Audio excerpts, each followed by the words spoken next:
Hi, I'm Mike Brandel, coming to you from the Jones Graduate School of Business on the campus of Rice University. Welcome to this edition of the Macro Minutes.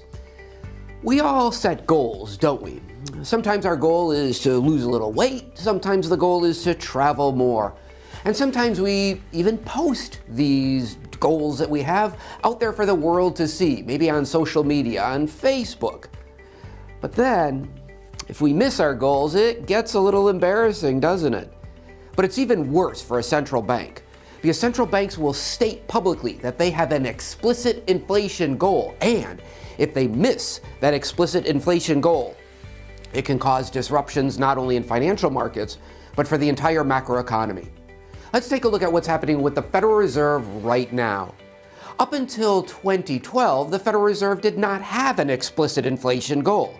Instead, under Chairman Volcker and under Chairman Greenspan, the Federal Reserve spoke in very general terms about how they were going to keep inflation under control so that it didn't negatively impact people's decision making.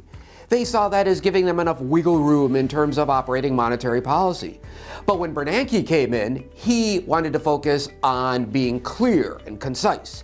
He saw that wiggle room as being opaque.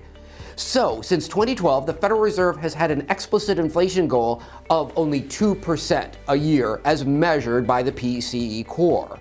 Fast forward to 2019.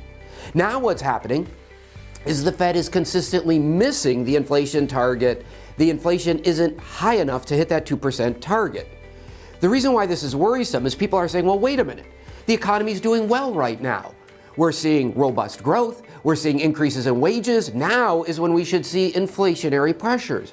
So if the Fed cannot create 2% inflation now when times are good, what is the Federal Reserve going to do when the next recession hits?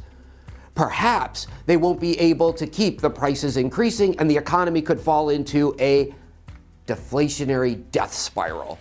And deflation is incredibly dangerous. It's what the Bank of Japan has been fighting for the last 2 decades. Therefore, a number of people are very concerned that the Fed has not been able to hit its explicit inflation target. This has gotten so bad that the Federal Reserve has decided to hold a conference in June of this summer in Chicago to discuss should they continue to have an explicit inflation target.